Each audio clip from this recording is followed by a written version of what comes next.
students! Welcome back to another episode of this week's lesson, Solar Energy.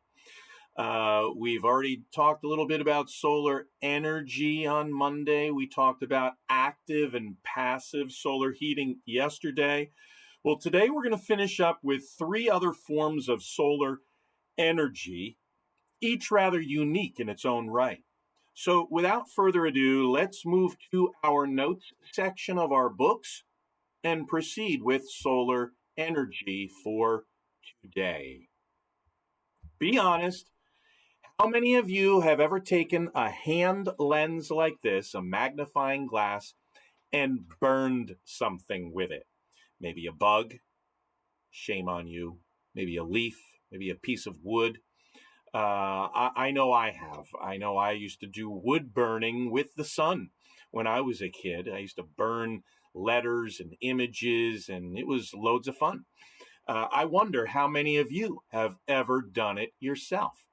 If you have, you know that with a simple device, a magnifying glass, you can take the sun's energy and concentrate it into a very small point called the focal point, which has incredibly hot temperatures. Temperatures hot enough to cause things to ignite into fire.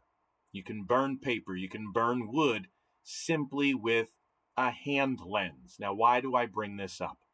Well, the first type of solar energy we're going to be exploring today utilizes this very simple principle, and it's called a solar energy plant. Now, we're not talking about a plant that grows in the ground, but a plant like a factory type of a plant. And a solar energy plant, and I had opportunity to see one in the southwestern United States a number of years ago, are these ginormous facilities that collect and focus solar radiation, light energy, using a series of lenses and mirrors. If you look at this picture, for instance, this is a solar energy plant that is made up of literally thousands of mirrors scattered around this central tower. And all of these mirrors are slightly parabolic mirrors, which means they focus the rays of the sun. They're like magnifying mirrors. Have any of you ever used a mirror that gives you a close-up view of your face when you're putting makeup on? I know I use it all of the time. Yeah, right. I actually use them to make reflecting telescopes. But these mirrors not only reflect, they also focus light. Now imagine having thousands of mirrors all pointing to one object. This tower in the center oftentimes are filled with nothing other than salt, sodium chloride. Now, sodium chloride, has a very high melting point. However, there is enough solar radiation here that when directed to this central point that is filled with salt, increases the temperature so much it literally melts the salt. Molten salt can then flow, and that flowing heat energy can be used in various ways. In the case of a solar energy plant, that heat energy found in the liquid salt then is used to drive turbines to generate electricity. So think about this for a moment. You have all of this sunlight directed to the salt tower. It melts the salt. That liquid or molten salt goes through a series of plumbing, a series of pipes, into an area that heats up water enough to turn it to steam, to turn the turbines to generate electricity. That's pretty neat when you think about it. So, and that stored energy in the salt can carry over into the evening hours as well because there's so much thermal energy that can be stored in that molten salt. So the heat of a liquid is used to drive a turbine, whoops, and I'll show you that video later, in order to generate electricity. Here's another view of it. In this image, it almost looks like the tower is shining upon the mirrors, but it's quite the opposite. All of these mirrors are reflecting the light and shining it into the top of this tower, and you would not want to be in that tower or anywhere near the rays of light focused on there because it is super hot. In fact, I will be showing you a video at the end of today's lesson, which will show you the unintended consequences of little birdies flying through these light rays. And as you can imagine, the consequences are not pleasant, unless that is if you like, uh, solar fried chicken. Yum yum. In which case, it's really good. Okay, but back to the solar energy plant. So here's the basic idea of a solar energy plant. Make sure you get this diagram down, but here's the deal. It starts with the sun. The sun is shining, it's free solar energy. If we tap into that energy and redirect with the mirrors, the sunlight energy can be redirected, reflected, and focused into the boiler. The boiler is where the heat energy is stored. In the case I gave you earlier, it's stored in the form of molten salt, sodium chloride. That boiler where the heat energy is, so we're going from light energy to heat energy. That heat energy is then piped down into a generator, which is then transformed into mechanical energy, turning the turbine, finally into electrical energy. So we have lots of energy transformations in a solar energy plant, from light energy to heat energy to mechanical energy to electrical energy. So you can see how this is different from the passive and solar heating we talked about yesterday, which simply takes heat energy to heat energy. Here in a solar energy plant, we're converting it through various forms to obtain electrical energy. And speaking of electrical energy, that transitions us very nicely into number 4, which may be familiar to you on the surface of your school calculators. There's a little solar panel there, otherwise known as a photovoltaic cell. Photovoltaic cell, also known as solar cells. And these photovoltaic cells are devices that convert sunlight energy directly into electrical energy. Now, if you're familiar with this region where we live, you may be familiar with a number of huge photovoltaic arrays right here in our own state of New Jersey, and more locally down near Phillipsburg, New Jersey. We have a giant solar array near Rita's where you can get yummy, yummy custard and ice. Giant photovoltaic cell there. There's a 500-acre photovoltaic cell being planned in neighboring Harmony Township in the near future, which is slated to provide or designed to provide electrical energy to 25% of our county's residents. We have other large arrays in the state of New Jersey. In fact, I think New Jersey ranks number 3 in the entire country for the usage of photovoltaic cells, which to me is kind of interesting because we are far from being the sunniest state in the country. But for various reasons, we rank number 3 in the whole country. And so we have made use of lots and lots of photovoltaic cells. But again, a photovoltaic cell is a device that takes sunlight energy and directly converts it into electrical energy.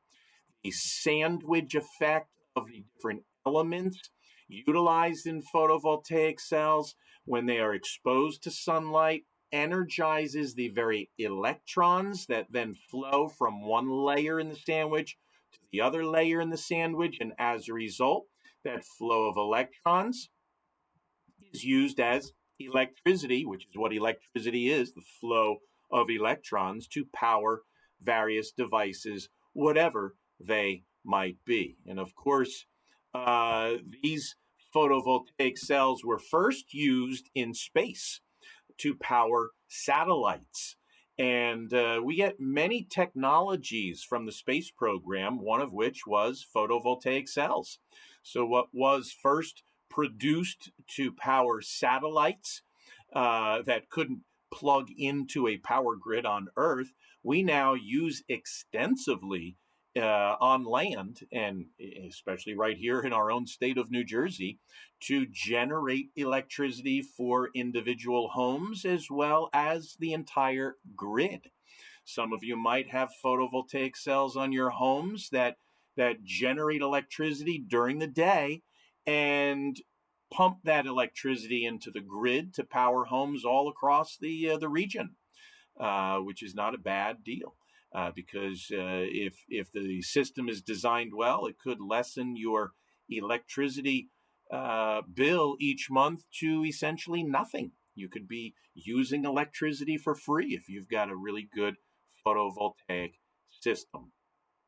So they are used on Earth in solar farms, on rooftops, on individual devices like calculators. There are a growing number of uses of photovoltaic cells. Years ago, a mere 20 years ago, they weren't nearly as efficient as they are today. As technology improves, the efficiency of photovoltaic cells improves markedly.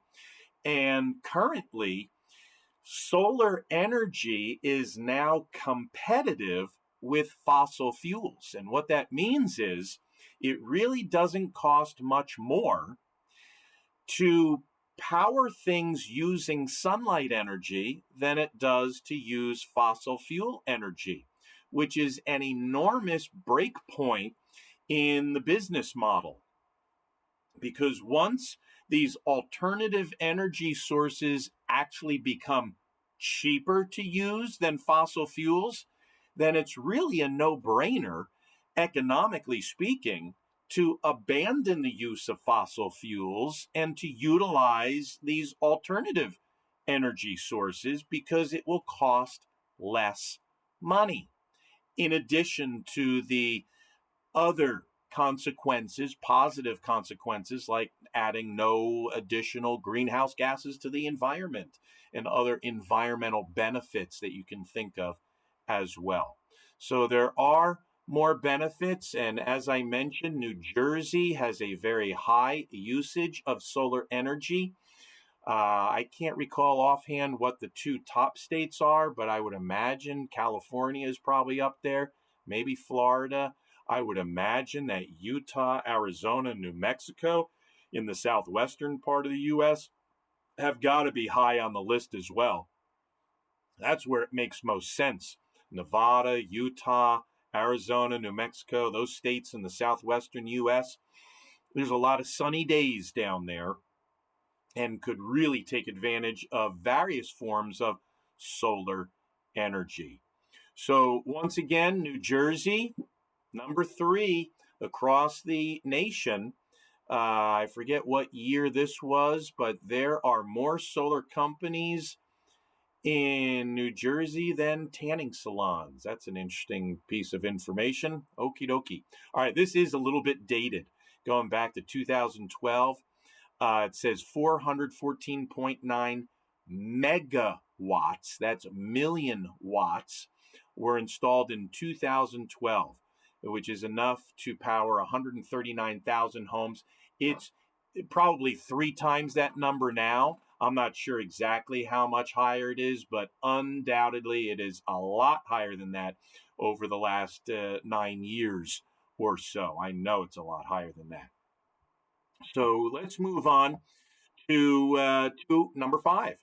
Number five, maybe you have gone to parties where they have these wonderful retro disco balls, and the light shines on these disco balls, and as they spin, reflect light all over the place in a dark room. It's almost like a laser light show. Well, why am I showing this picture? Because it introduces our fifth and final use of solar energy, which you may not really think about all that much, but it can be really handy. And that is simply for solar lighting. Now, again, this may seem really obvious if you have windows. Yeah, you just put the blinds up in your window and you've got light coming into your house, right? That's a no-brainer. But here's a really cool technology. Solar lighting can actually transmit light energy through fiber optic cables to places of a home or building where there is no natural light. Think about this diagram here for a moment. Almost looks like a satellite dish, doesn't it? But what this is a special type of solar collector, a parabolic mirror, which is reflecting the light to a fiber optic cable. And this fiber optic cable then is channeled down through a conduit, through a pipe. And this fiber optic cable can then transmit light around corners, through passageways, through walls, to hidden places in your basement or closets or anywhere else the sun don't shine, in order to illuminate it with nothing but sunlight. Now, obviously, it only works during the day when the sun is shining. But think about this. In dark locations, like here in the school, in hallways, we have some skylights in the hallways so that even if the power goes off, light is still able to illuminate hallways, which is a good, smart, safe thing to do. But in dark locations like basements, hallways, interior rooms, these solar lighting units, because they use fiber optic cables, these fiber optic cables are flexible. They can go around corners, they can go through walls, and still transmit light from one place to another. And so it's incredible how this solar lighting can be used to illuminate really dark areas. Pretty cool technology. Now, I'm going to finish here with just a few words that I want to introduce you to, and then we'll transition to a few videos to end the period with before our lab activity tomorrow. But using solar energy can take on many forms. We talked about using its heat energy, using it for electricity, using it for light itself. But when we talk about electricity, there are a few words you really need to be familiar with, starting with voltage. Voltage, when talking about electricity, measures the force or the pressure of electricity. It would be like an air pump or a water pump and looking at the pressure gauge going up. That's what voltage is in terms of electricity. Amperage or amps is the amount of electricity used. So if you think about like that water hose analogy, and you have a certain number of gallons per minute, let's say, that would be the amount of water that you're using. Well, that's analogous to the amperage or the amps in electricity. It's the amount of electricity that is used. And finally, this word watts that we throw around a lot. What is a watt? Well, watts are equal to amps multiplied by volts. So these three terms, voltage, amperage, and watts, are all interconnected terms. They don't all mean the same thing. Watts equal volts times amps. Voltage is the amount of force of electricity. amperage is the amount of electricity. Watts is equal to both of those multiplied together. So hopefully that'll prepare you a little bit for tomorrow's lab when we start throwing out these terms a little bit more. And I've given you quite a bit of info, but I do want to show you some interesting videos about this technology. So I'm going to call it quits here for now and simply say bye-bye.